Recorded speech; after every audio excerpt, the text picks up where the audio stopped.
Hey guys, this is FilmNerd here, and today I've got a very special guest with me. He's a pretty big filmmaker. Been in the business for almost 50 years now, I believe. He got to start working as an editor on the Tobe Hooper classic, The Texas Chainsaw Massacre, before starting off with Charles Band, editing pictures like Tourist Trap, The Day Time Ended, and eventually directing for a segment of The Dungeonmaster, and then the bonkers sci-fi comedy TerrorVision. Then, of course, he moved on to Full Moon, and he directed the iconic Subspecies franchise with a new film that just came out today. I'm very happy to welcome Ted Nicolaou. Ted, thank you so much for coming on today. Hey, thanks, Film Nerd. Thanks for having me. Yeah, no worries. So I guess to kind of start things off, what made you want to pursue filmmaking in the first place? Okay, let me just correct one thing, though. Texas Chainsaw Massacre, I was not the editor. I was the location sound recordist. Oh, okay. My apologies. I'm sorry. No, that's okay. Hey, okay, so your question was what got me started in the film business? Yeah, or at least like what inspired you to get into the film business? Okay, I was a big fan of science fiction and horror films as a kid. My dad used to take me on Saturday afternoons to the matinees, and we'd see all the kind of 1950s monster movies and science fiction films, and it sort of instilled in me a love for the genre. Okay. And then the late night Saturday night horror hosted kind of horror marathons kind of filled in my weekends before I was able to drive and get out in the world. Sure. But actually I started out thinking I was going to be a doctor. Really? And I went to University of Texas in Austin, and was kind of in pre-med there. And I got to be very good close friends with a guy named Daniel Pearl, who was another kind of long-haired weirdo in the classes. And together we kind of ended up deciding, I think what happened was I saw a movie called The Seventh Seal by Ingmar Bergman. Oh, yeah. Yeah, I know that one. No, that film is with Max von Sydow. Yeah. And that movie kind of made me realize that what I would really love to do is to become a filmmaker. And Daniel and I, right about the same time, switched over from pre-med into the UT film department, where we were mentored by a guy named Rod Whitaker, who was the author who, by the name of Trevanian, who wrote the Iger Sanction. And we had a great time. Daniel went on to be the director of photography of Texas Chainsaw Massacre, and I went on to be the sound man. Yeah, and I guess that'd be a good time to segue into Texas Chainsaw Massacre. So you corrected me earlier and said that you were the location sound recordist. Is that right? Yeah, that's right. Tell me a little bit about working on that film, because I've heard some of the stories about how grueling of an experience that was, like filming in the Texas heat and whatnot. What was it like shooting that movie? That was basically that grueling Texas heat in the dusty kind of like farmland of north of Austin, with daddy long-legged spiders all over the place. And they're not dangerous, but they're pretty weird when you see 1,000 of them on a wall. And the smell of dead animals. I was going to ask. Production. I was going to ask. I can't imagine it smelled very good there. Yeah, no, the dinner scene with the rotten chicken heads and the head cheese and all of that was truly an appalling 27-hour shooting day. So basically it was very kind of disorganized as a production, and therefore very kind of frustrating to film students like us who were taught that time is kind of precious when you're making a movie. So it was a frustrating experience. We didn't really know what Toby was coming up with until, after a year of editing, he presented the film, and it turned out to be really an amazing piece of work. Yeah, it is pretty amazing. And I don't know, I've always just found that kind of fascinating, just this idea that there are so many great movies out there that have really troubled productions, like the Texas Chainsaw Massacre, or one of my all-time favorite movies, The Evil Dead, that had a pretty infamously troubled shoot. But it shows that, through hard work and perseverance, if you put your mind to it, you can make something really special. Yeah, I think any low budget film is going to be fraught with challenges, Yeah. and I think another example of that is the first Subspecies film of mine that was just shot in Romania right after the revolution Yeah. in 1990, and it was a nightmare of a production. Yeah. But I'm sure we'll get to that later Yeah, on. of course. And then after Chainsaw Massacre, you're at least because I kind of gleamed over at IMDb really quick. Your next job that I saw was you worked as an editor on Tourist Trap. How did that come about? Actually, in between Chainsaw Massacre, I stayed in Austin for a few more years with a group of friends, thinking that we were going to uh, raise the money to do another horror film, and the basic kind of tax breaks that made Texas Chainsaw Massacre possible ended up falling away. So a bunch of friends of mine moved out to Los Angeles, Hmm. and they kind of urged me to come out there. A friend named Courtney Gooden, who was the other kind of sound man, and I had been his boom operator for Okay. a number of films, invited me to come out and stay at his house and check it out. And he was working on a movie called Roar, which I Oh know, yeah, you I know know that that film? movie. Yeah, Yeah, okay. the most dangerous film ever made. Yeah, the most insane production ever. He was working as a sound man on that, and so he invited me to come out and see about working as an editor on that. Hmm. And Larry Carroll, who went on to produce Tourist Trap, Yeah. actually was the editor. I came out and started syncing dailies, and very quickly rose up to editor on that film.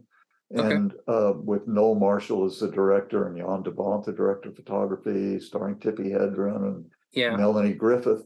And then Larry Carroll left Roar to produce Tourist Trap.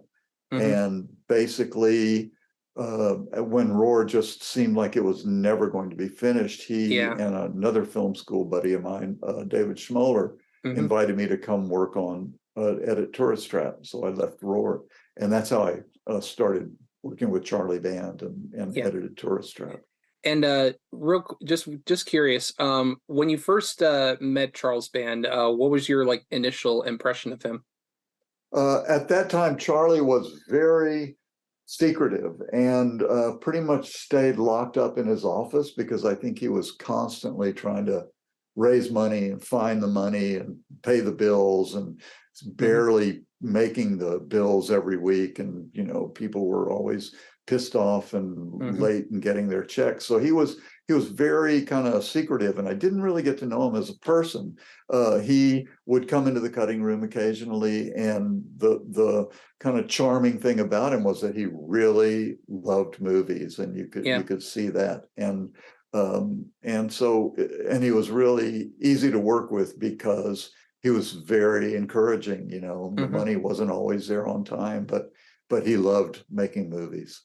Yeah, and sadly, that's something you don't really hear about producers nowadays. Is the ones you always hear stories about producers like forcing all kinds of uh, last minute decisions on filmmakers, and just all these fights between them. So it is refreshing to hear about like a producer who's like very encouraging and letting the filmmaker actually make the film that they want to make.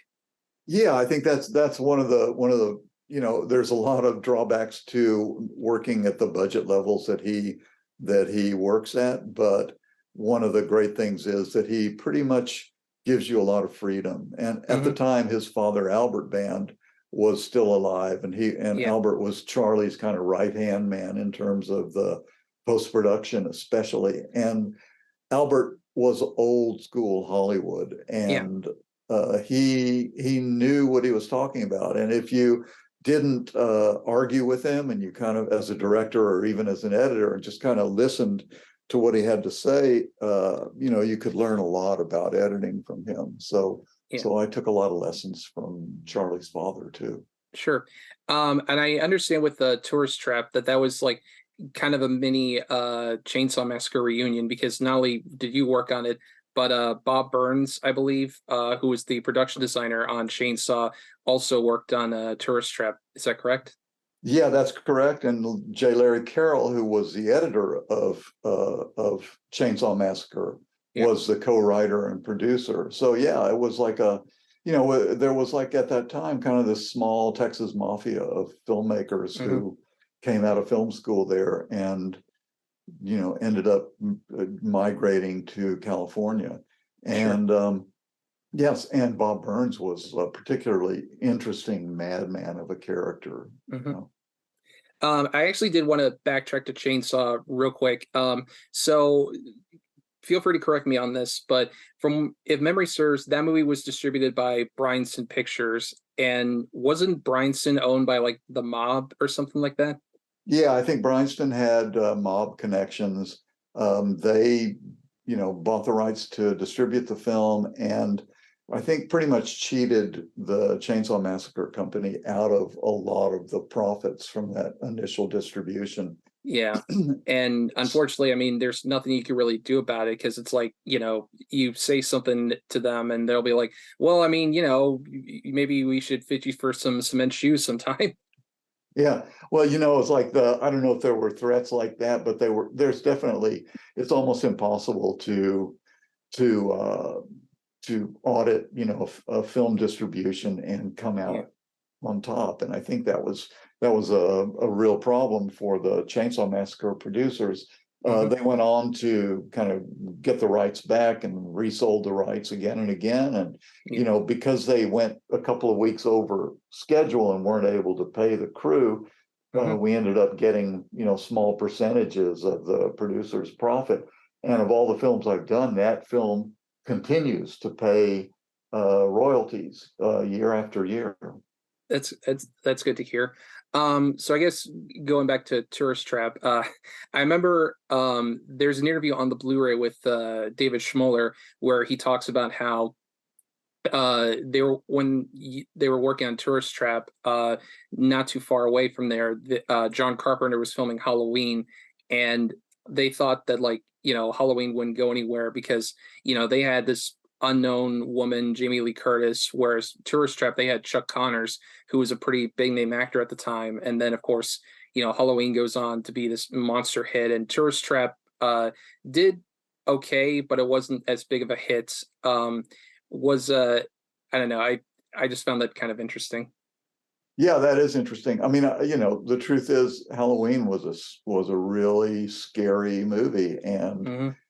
and plus, how can you go wrong with an iconic holiday like Halloween and basing your Yeah. movie around it? And it was really well done. Chuck Connors was, yeah, everybody knew him as the rifleman, or was he was God, what was it? I don't remember off the top of my head. No, I know yeah. he was big on like a lot of Western shows and just kind of Yeah, he noticed was like a cowboy star, yeah. and old TV. So he didn't really resonate a lot with young audiences that would be the horror film audience. So as effective and gruesome and kind of morbid as Tourist Trap was, I think Halloween was a much better crowd pleasing, Yeah, that rousing sort of horror film.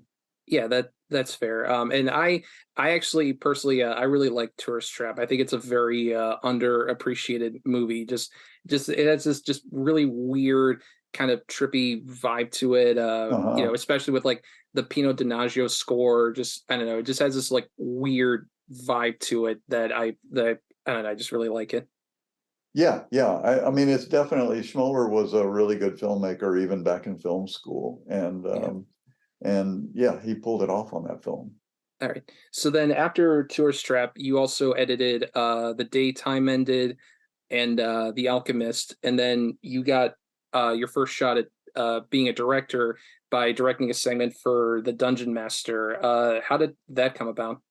So basically, after Tourist Trap, I was just working freelance, and a little time passed, and Charlie had this movie, The Daytime Ended, that was in trouble. The director had kind of walked off the shoot and took the editor with him, or walked off the post production and took the editor with him, and Charlie was stuck with this movie that was kind of in shambles. So Hmm. he asked me to come and try to edit doctor it, and so I worked on that. He liked the work. He ended up hiring me to edit a number of other films that he was shooting, like Trancers. Are you getting Trancers eventually, or is it? Yeah, I mean, we can talk a little bit about Trancers. Personally, Trancers, like, of the Empire catalog, like, Trancers is up there as one of my favorites. Yeah, that was when, Charlie had enough money in the films, had enough vision, had a cinematographer, a great cinematographer, Mac Allberg, and Tim Thomerson as a star. And yeah, basically, I was editing, and I had a really good sense of how to put movies together, and and it served me well how to correct the flaws in the director's work, because yeah, everybody makes mistakes or has to compromise something because of budget and time. of course. Even the movies that I've directed, I've had to save myself numerous times. So Charlie, I ended up being Charlie's favorite editor for a long time. Okay, so wait a minute. The next film you got to Oh, was Daytime Ended, then well, actually, real quick, because I had heard, I know I'm kind of jumping all over the place, that's okay, but me too. I remember, because I reviewed Stuart Gordon's From Beyond like a few years ago, which I think is another underrated Empire film. And somebody on Facebook reached out to me. I can't remember their name, but they said that they worked as like an assistant editor with you. And I asked them like to share like some quick stories. And my memory's a little sketchy on this, but I think they mentioned something about Charlie wanted to try to get a PG-13 cut of Reanimator, or a PG cut or something like that. Did that actually happen? Actually, I did not edit From Beyond or Reanimator. A friend of mine, Lee Percy, cut those films. Okay. And I think what happened was Stewart was shooting Reanimator, and they were in a little bit of trouble with the director of photography and somehow in the production. So Stewart and his producer reached out and somehow ended up kind of getting involved with Charlie, and Charlie kind of took over the executive producing of the film. Brought in, I think, Mac Allberg again for that film. Yeah. And then kind of let the filming progress, and then in post-production, Lee Percy was the editor. And I think what happened was Stewart had a kind of a more serious vision for the movie, Yeah. but he went off to do something else. And in the meantime, kind of Brian Usna, his producer, and Lee kind of worked on the cutting and brought out the humor of the film a lot Yeah. more. And in the end, what's funny is that Charlie and his father thought the movie, was horrible and wasn't going to do any business, and ended up being like one of the most successful full moon releases ever. Yeah, and it also got like rave reviews, which is especially rare for a lot of 80s horror films, because you had like the Siskel and Eberts trashing pretty much any 80s movie that was even remotely related to horror. Yeah, and in fact, because I mean, Stewart was like a notable stage director, and really knew what he was doing, and then kind of with Albert Band at his side, kind of, coaching him on the actual, filmmaking techniques. He ended up making some really good movies. Yeah, it's a shame that he's no longer with us, because I think he directed some of the best films that Charles Band produced. Yeah, and he was a very, very good and warm person. Yeah, it's Yeah. really sad that he's gone.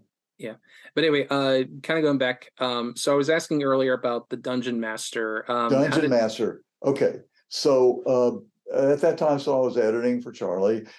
He had this movie, Dungeon Master. And I think in his grand scheme of things, he was preparing for, the expansion of Empire into like making many movies a year. So he was testing out directors and to see who he might use for few upcoming movies. So John Buechler, who was his makeup effects guy, Yeah.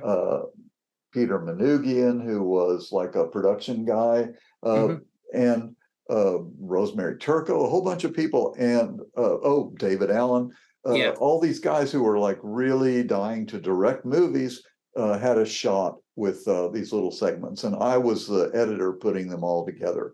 And as I was, editing, was thinking, Jesus, I could do this or better, he should be giving me a chance. So when the movie ended up being short in its running time, I said, why don't you get me to direct one of these episodes? Let's add an episode.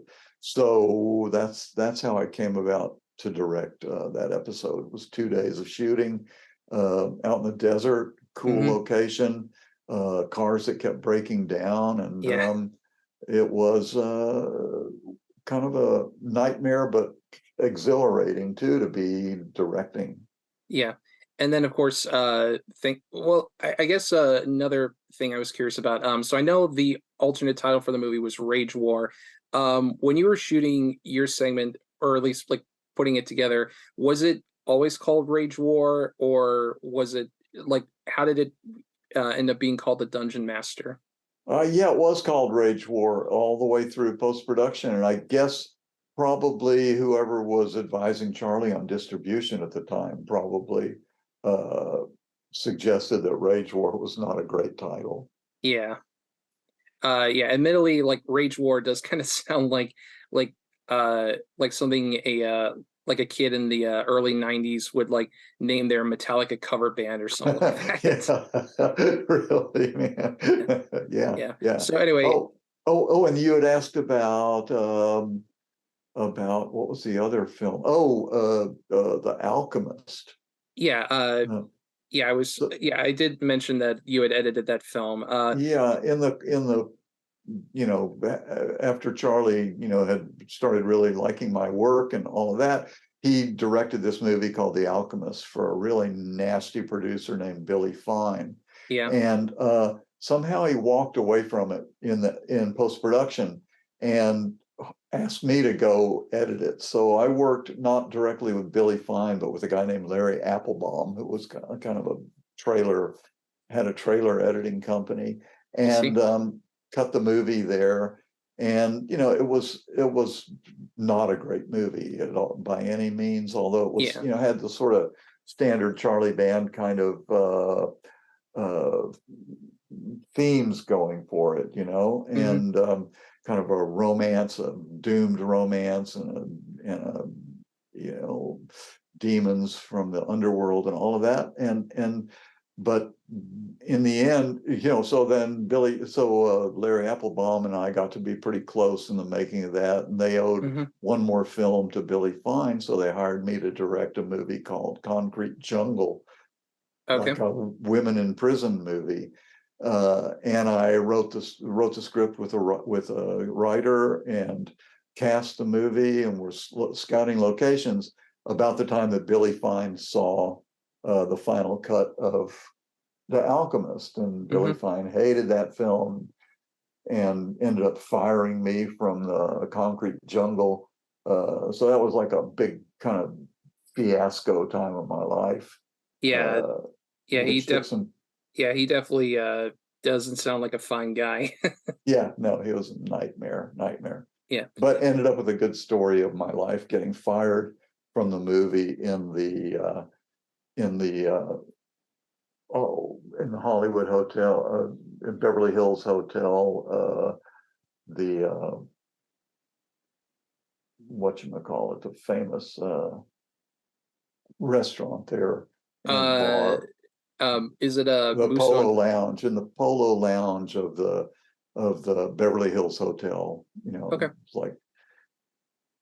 So and then after the Dungeon Master, you got your first shot at directing a full feature with, in my opinion, like probably the weirdest movie from Empire's catalog, TerrorVision, which I remember because I had mentioned to some fans of mine that I was doing this interview, and one person asked me to like talk about just how that movie came about, because to them it's like one of their favorite like bad movies because of just how bizarre and just outrageous it is. Tell me a little bit about how TerrorVision came about.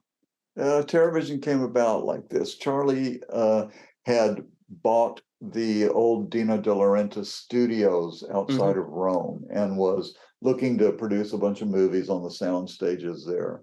He, at that time, the way he would kind of come up with the movies he was going to produce is he would have an artist kind of commission an artist to do poster art. And then the poster art would kind of be the inspiration for the movies.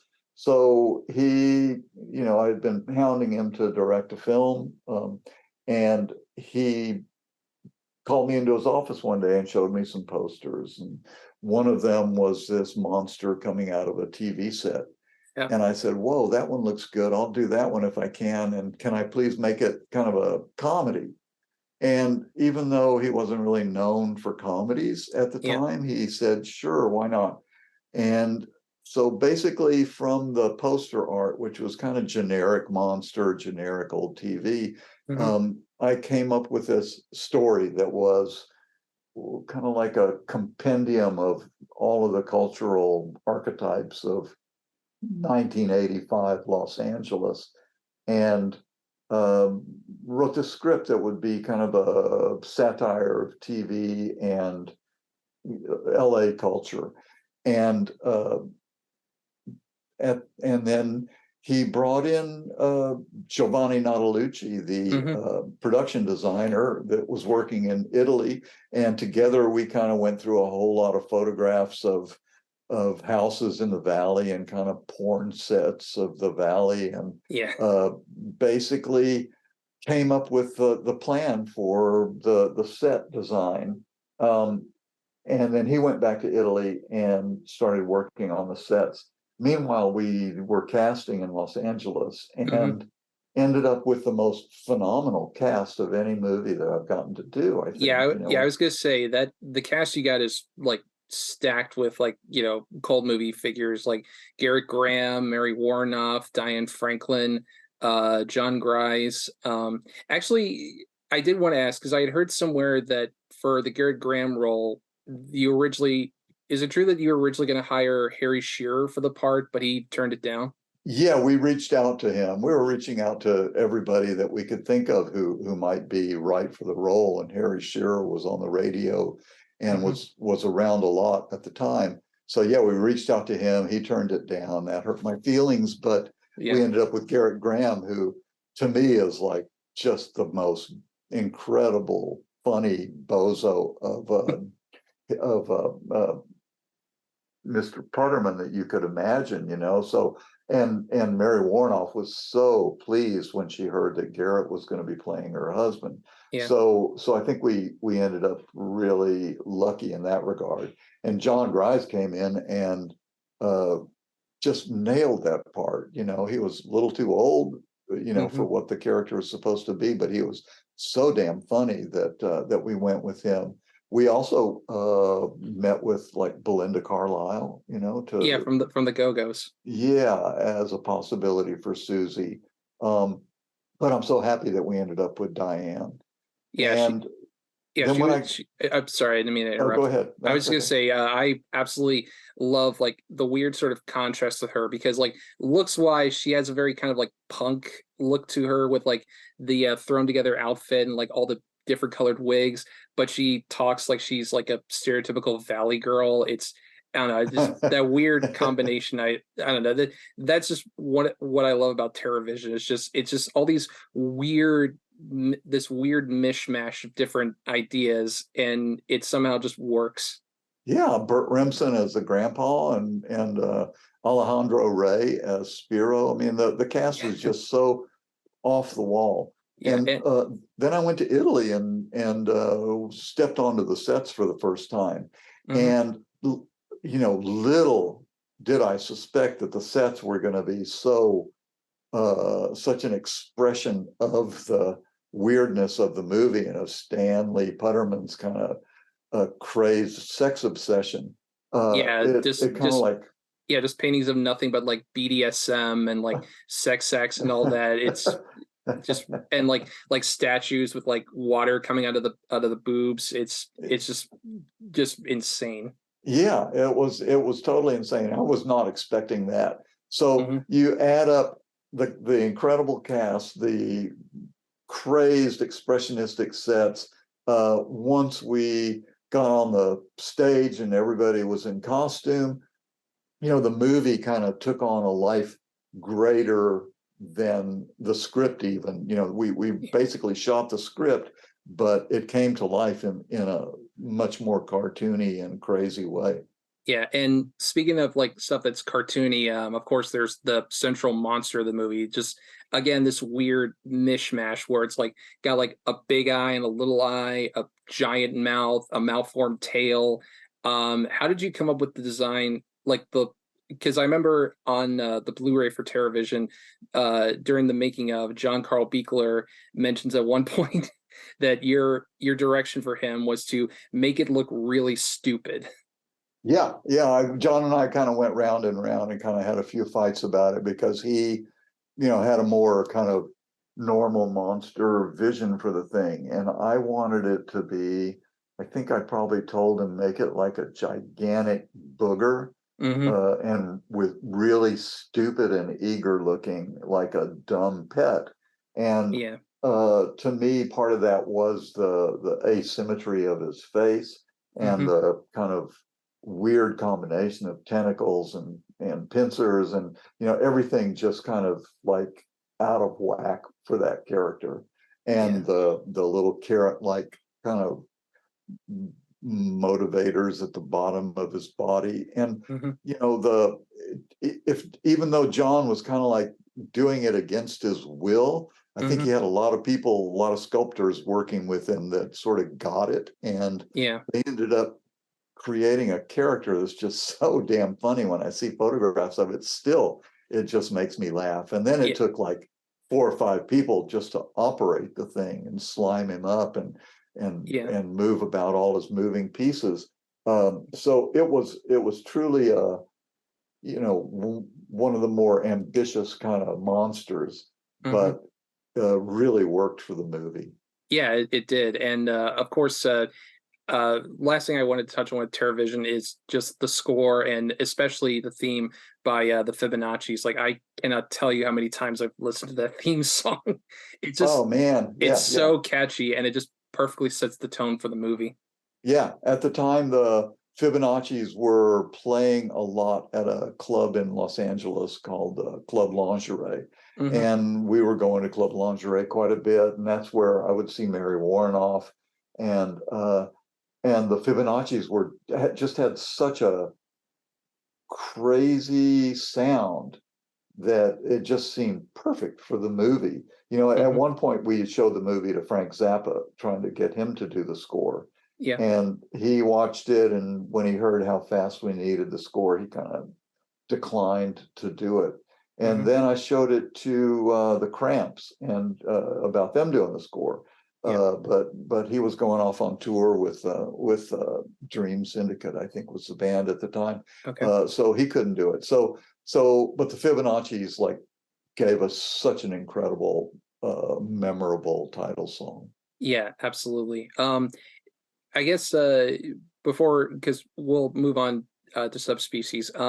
It is unfortunate what happened, like in terms of its release, because like right before the movie came out was the Challenger disaster, and that kind of Yeah, yeah. I yeah. mean, obviously, no one could have anticipated that. But what was the reaction like when the movie did finally come out? The movie came out, like you say, right after the Challenger disaster. I think the country was really kind of bummed at the time. Hmm. In combination with the fact that Charlie released 3 movies like 2 weeks apart with very little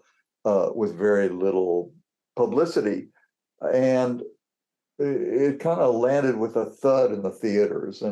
and you could tell. I mean, the movie was always designed to be a movie that would kind of appeal to stoners and Hmm. college age kids, and it the theaters kind of, you could see in the theater that some people got it and a lot of people didn't get it, Yeah. and the critics did not get it. at all. Yeah, And I remember reading some of the reviews, and they were pretty savage. yeah, they were savage, and they shitted all over the movie and kind of set me back for about a year, just like because your baby goes out in public and gets like totally ripped to shreds. Uh, Yeah.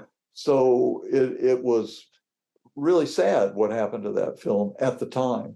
Hmm. But what's been the most satisfying is that over the years, it sort of gained this cult reputation, and kids would Yeah. show it to their friends, and people would spread it around. And even today, going out to nightclubs and hearing bands, young bands, there's people that were highly influenced by that film. So, Hmm. so I'm really happy that it was way out of its time when it was made, not necessarily ahead of its time, but Hmm. out of its time. And Sure.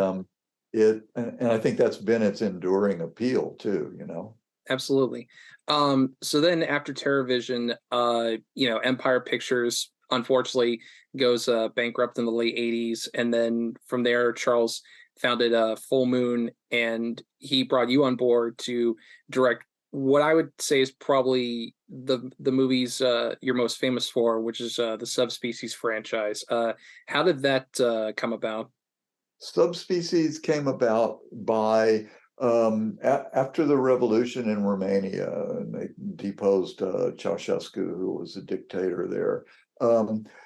A guy who was like a Romanian expat who was living in Los Angeles wanted to go back and start doing business in Bucharest. He Hmm. came to Charlie and said, and offered Charlie a deal that Charlie couldn't refuse, which was, you want to do a movie in Romania? The Romanian government will pay for all of the Romanian costs, and you just have to cover the American costs. Sure. And Charlie had a script called Subspecies that was like he had a poster Hmm. of a bunch of little demon minions carrying a woman away, and Radu the vampire kind of Yeah. watching over. And he had a script that was written by a guy named David Pabian. And Okay. he said, I think he offered it first to Stuart Gordon, and Stuart turned it down. Yeah. And Charlie said, "Do you want to go check out Romania and see if it's possible to shoot this movie?" And I said, "Sure, why not?" And so they flew me over for a week to scout locations, and I met Vlad Paunescu, who went on to be the director of photography, and Sure. his then girlfriend Juana, who now is his wife, who Hmm. was the costume designer. And Vlad didn't speak any English. Juana spoke a little bit of English, so we were able to communicate. And we traveled together up into Transylvania and saw the locations that we'd be able to shoot in. And Yeah. just seeing the locations and kind of getting pretty fond of Vlad and Juana in that week, Yeah. I basically came back to LA and said, hell yeah, let's do it, man. We could, just to be able to shoot in those locations is Yeah. like just joyous. Yeah, and Um, it plus it's a free production design because you don't have to spend money on sets. You can just shoot in a bunch of old castles. Yeah, yeah. And so basically we started casting.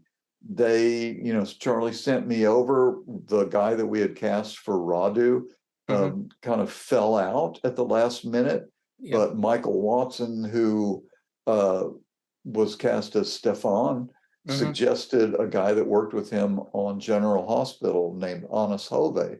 Hmm. And Honest came in. I wasn't even in LA at the time. Came in, and Charlie auditioned him and called me and said, "Oh man, we got the great best Radu for you." Yeah. So I was in Romania, kind of like going, "What the fuck have I gotten myself into?" Because the Romania was so gray and sad and devoid of anything, and Yeah. the people were so depressed.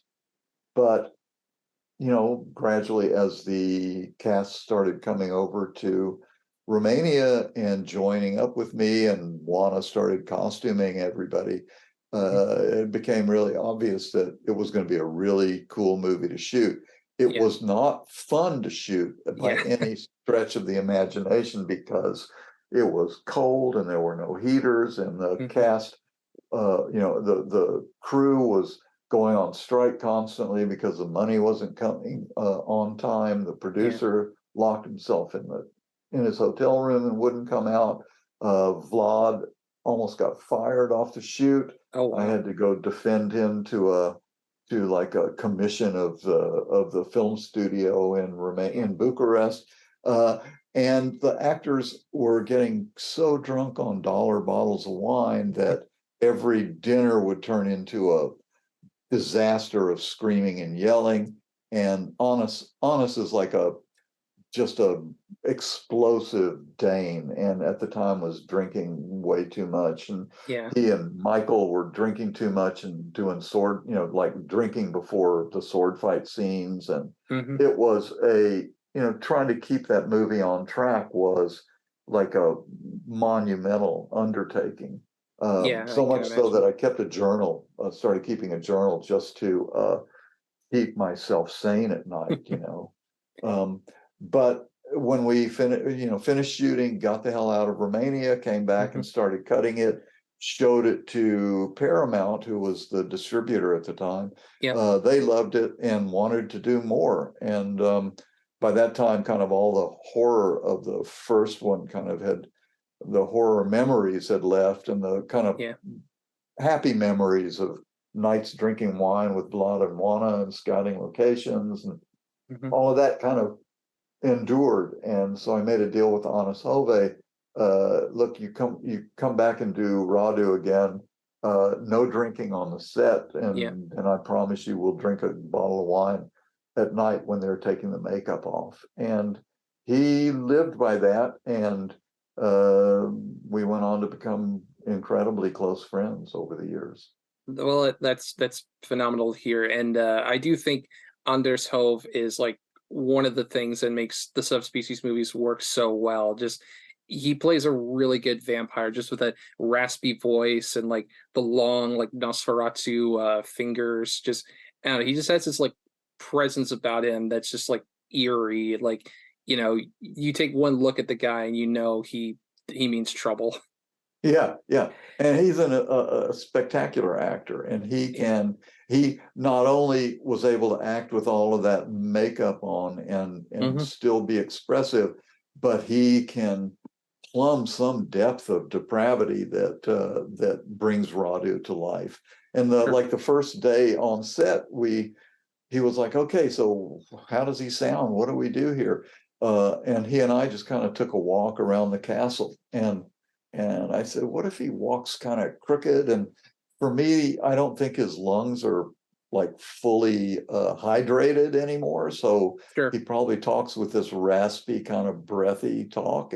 Yeah. And so step by step, we kind of found the right notes for Radu. And then Honest kind of took it to another dimension. Absolutely. I did want to ask one thing. So I've always kind of wondered, like, because between one and two, you switch out actors for Michelle. Because in the first one, it was Laura Tate, and then from two then on, it was Denise Duff. What happened? Why was Laura replaced? I've just always been curious.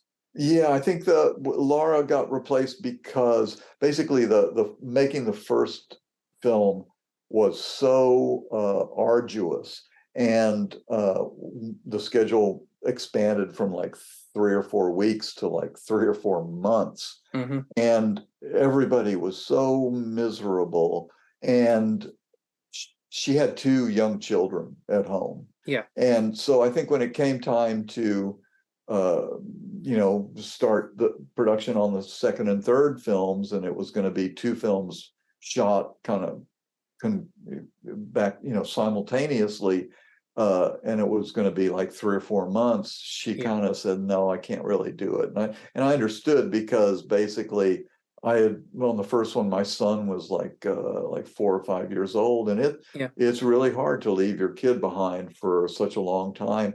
And if you were going to like someplace beautiful and fun, it'd be one thing, but you're going to Yeah. someplace that's so sad and depressing that it really it makes you homesick beyond belief. So Hmm. I understood, and then I had remembered seeing Denise Duff at some casting sessions around full moon, and she struck me as being super um charismatic and attractive, and Yeah. so we reached out to her, and I'm super happy we did, because she is she kind of helped it, along with Anna Sove, she is the face of Subspecies. Yeah, I honestly think she was the right choice for the part. I mean, Laura Tate in the original, like obviously nothing against her. I thought she was fine, but I think Denise Duff added so much heart to Michelle in the sequels. Like I think you guys really made the right call with her. Yeah, I think so too. I mean, Denise has she can be the victim and she can be fiery at the same time. And she's Yeah, got, this intensity behind her eyes that really works for the character. And she and Honest play together really well. yeah. And she's a good traveler and loves, put her in the most weird country on earth and she will find what's cool about it and enjoy it. Yeah, of course. I did want to briefly touch on because I know that at the same time that Charlie had a Full Moon, he also had Moonbeam Entertainment, which is like kind of the kids Yeah. division. And you directed a couple Moonbeam movies like Remote and Dragon World. Could you touch on those a little bit? Yeah, after all, I think Charlie had some babies. He and Debbie Dion had a kid. Hmm. And it set Debbie thinking, and Debbie was like his, creative executive there at Empire. Set Debbie thinking, or what was it? It was Full Moon, I guess, by this time. Or Empire. I mean, the chronology of it all kind of escapes me a little bit. But Hmm. she, I think, kind of promoted the idea of doing some children's fantasy movies, because in Hmm. Charlie's mind, he's not really a horror filmmaker so much as he is sci-fi fantasy and scary story filmmaker. He's not really much of one for like slasher movies Sure. and things that are too violent. So he went along with her idea, and same thing, they created posters and came up with movie ideas based on that. He commissioned a script called Dragon World. Let's see, I guess did Remote come before Dragon World? Um, It, I I'd have to look it up, but I'm pretty sure. Yeah, at least according to IMDb, Remote came out in '93, and then Dragon World was '94. Okay, so Remote, he offered me Remote. Kid plays with, sort of like a Home Alone with a kid fighting off burglars with his remote control vehicles. Yeah. And coming from like bloody Subspecies movies Mm, to children's movies, there's something really makes you feel good about, I love making horror films, but sure. making kids movies, besides the fact that you have to work with kid actors, and that's always kind of stressful. Yeah. It was really fun to do those films and to do comedy and to shoot here in LA and to work with Adolfo Bartoli, the director of photography, who Hmm. brought such a great look to that film, and the production designer Milo, who created that house for us. That film was really fun, and I think Paramount loved it, and it was really successful for Charlie. Yeah. So they gave me another film, Dragon World, and some English producers had come to Charlie and sold him on the idea that they could do a movie within his budget in the UK, Hmm. and so he sent me over to the UK, and I've sort of been lucky enough that I've been able to kind of get along with crews from any country that I go to, and Yeah. Charlie recognized that and kind of sent me to kind of pioneer shooting in various countries. So for me, of all the movies that I've gotten to do, Dragon World probably has the softest spot in my heart, because shooting in the UK was like magic. The Yeah. locations were spectacular. Working with Andrew Keir was Hmm. like a dream come true. The whole cast of Dragon World was wonderful. The dragon and the special effects people that created the dragon were, Yeah. a blast to work with on the set. So and the emotions of that story are so like sweet and resonant. So there's something great about doing children's movies. And I ended up doing, Leaping Leprechauns, a couple of Yeah. Leprechaun movies, and being able, we shot those in Romania instead of Ireland. But being able to shoot, forced perspective leprechauns, and just the fun and the joy of kind of making movies with that kind of a light heart. And Sure. Magic in the Mirror was another one. It was a little more twisted than than all the other children's movies. Sure. The Moonbeam thing was a really nice kind of detour for Charlie for a while. Of course. And then I guess because just to kind of fast forward a little bit, so Full Moon kind of had its ups and downs. The Paramount deal, lasted for however long. Uh and Full Moon, of course, had its struggles. There was Vampire Journals, which I think is actually a pretty decent movie. And then Subspecies 4, which, it probably the weakest entry in the series. And then, of course, decades later, we finally get a Subspecies 5, which I'm honestly kind of shocked we even got in the first place. I guess kind of tell us a little bit about how Subspecies 5 finally came about. Okay. Well, like you say, Romania was a really thriving place for Charlie to shoot for a number of years, and Hmm. out of it we got Subspecies 2 and 3, Vampire Journals, which I think is like one of the more beautiful of the vampire movies that I've gotten to do, and it's a little Absolutely. slow paced, but I think it's got a really incredible vibe to it. Hmm. Um, Subspecies, and even during Vampire Journals, Charlie was struggling with the financing and kind of left us hanging in pre-production for a number of weeks. Yeah.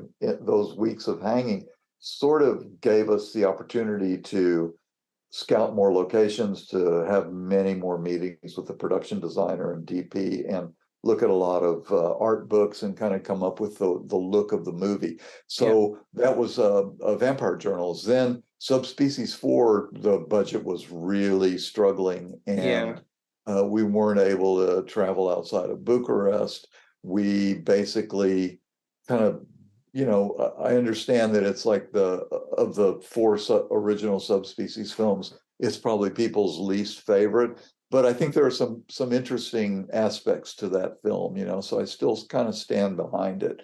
And I think Sure. Mihai Dinvali as the vampire junkie doctor, gave a pretty spectacular performance. Hmm. Um, so Subspecies 4, after that, Charlie still had his deal at Paramount and had me write a script for another sequel to Subspecies. And this was probably late 1990s, maybe going into 2000, Yeah. or could have been 1998 or something. So I wrote a script. I felt like at that point, the story of Radu and Michelle in the present day had sort of reached its conclusion. And I Hmm. didn't really see what else to do with that. But I did think that a really ambitious prequel to the series, where we could come to understand how Radu Yeah. uh, evolved as the character that we know him and hate him and love him as, Hmm. would be an interesting idea. So I wrote a script that was super ambitious, spanning like 8 centuries from the Middle Yeah. Ages onward. And uh, then the deal with Paramount fell apart, and Charlie didn't have the money to make the film. Uh, Fast forward a few years, and Charlie kind of lost a studio in Bucharest Hmm. that he had kind of put into Operation Castel Film Studios. Uh, Castel went on to be kind of really popular with foreign filmmakers, and got to be doing studio movies, and Hmm. kind of budgeted itself out of Charlie's reach. Yeah.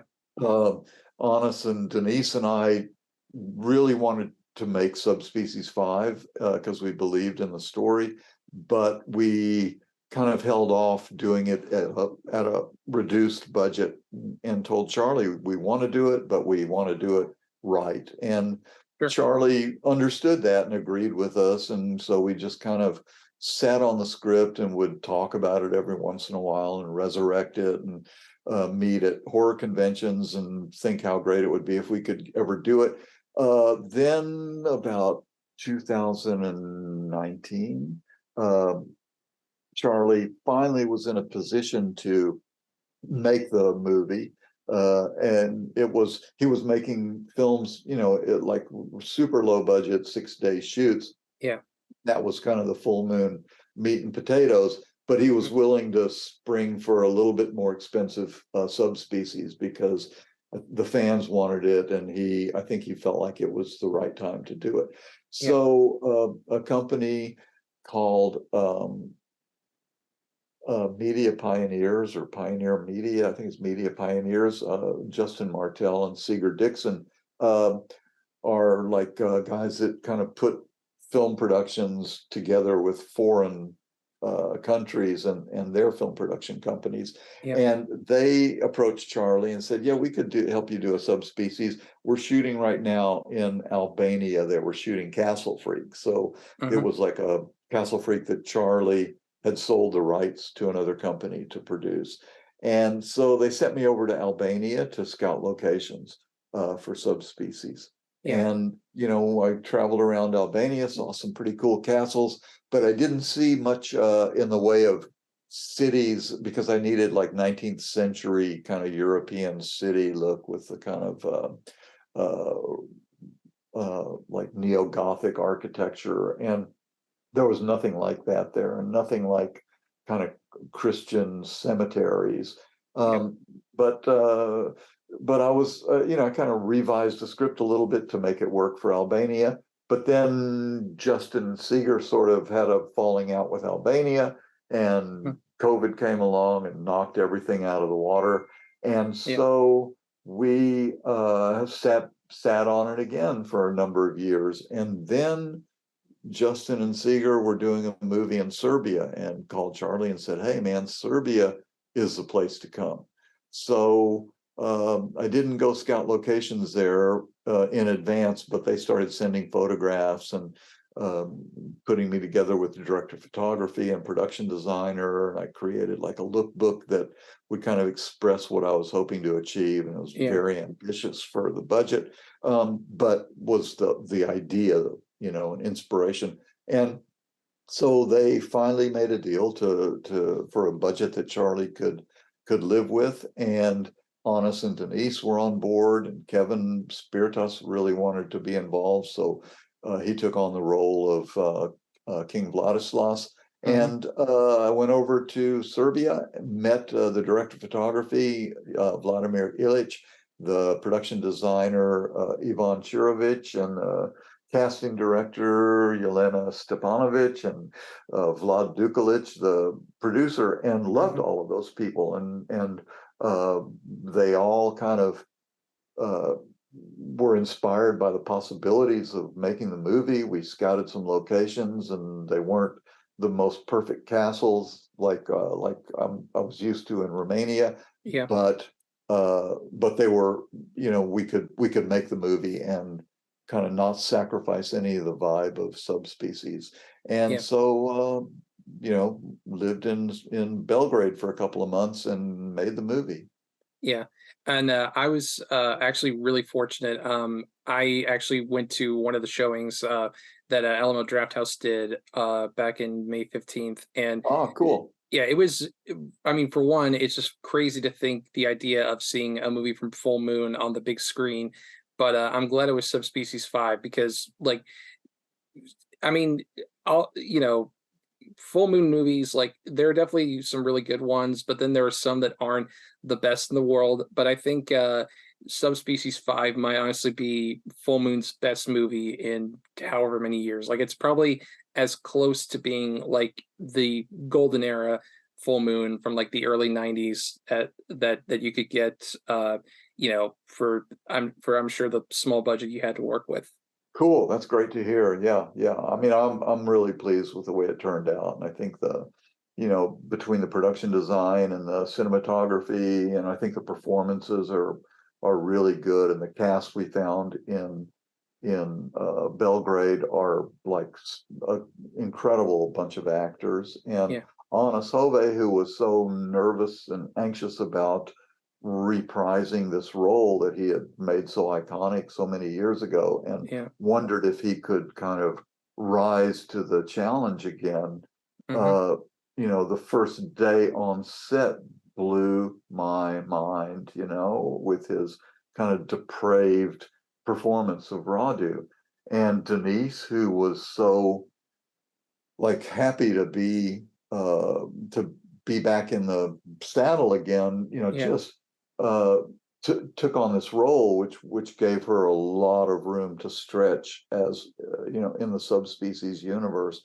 So for me, it was like everything came together in a way that really kind of benefited the movie, and as many challenges as we had with the budget and schedule and makeup effects sometimes not being what we were hoping they would be. Sure. I think my editorial experience of hiding all the flaws really served this movie well, and everybody who worked on it just killed the whole thing. It was Yeah. incredible. Yeah. Definitely, I would agree. You guys did a really phenomenal job. So when can for the people who unfortunately missed out on seeing it at the Alamo Draft House, when can people expect to see it? Uh, uh, Sorry, I'm a little tongue tied. When can people expect to see it? It's going to be streaming on Screambox, that horror TV service, Okay. and on the Full Moon Features streaming service, and I believe on Amazon, all on June 2nd. So check it out, please. Good deal. I guess just to kind of wrap things up, what I'm sure you've gotten this question before, but what are some advice you could offer to any aspiring filmmakers out there? Like if anybody listening to this wants to be, a director, a writer, editor, what have you, what's some advice that you could give to them? Oh, my advice to anybody who wants to be a writer, director, or get into the movie business is just do it. Do it. Get a camera, and make a short. I think the best way you can get yourself recognized is with a piece of work. Write a Yeah, script that's really good. Don't write it for, like, don't pander to an audience, but figure sure. out what you're saying to an audience and what's the emotional hook. Because over time I come to understand better and better that emotion is the heart of movies. And Yeah, if you tell a story that kind of tickles people's emotions one way or the other, that's a successful story. So make a short film, get it into festivals, get hmm, yourself recognized. That's the best thing you can do. okay, good deal. I guess to kind of wrap things up, is there anything coming like in the works that you'd like to promote, like any upcoming projects? Right at the moment, I'm just working on a script for my friends Justin and Seeger that they asked me to help them with. Can't really talk about it yet, but Sure. so I'm doing that. I'm coming up with some more stories for Honest and for Stasha Nikolic, who was the girl who plays Ariel in Subspecies 5, who Yeah, we love as who an I thought actress. yeah, I thought she was great in that movie. She is an incredible young actress, and she'll be a star eventually. Hmm. Denise, trying to find something with Denise. Yeah. So yeah, I'm just right now got a bunch of ideas rolling around in my head and trying to sort out what's the most the best one to actually commit some time to. Good deal.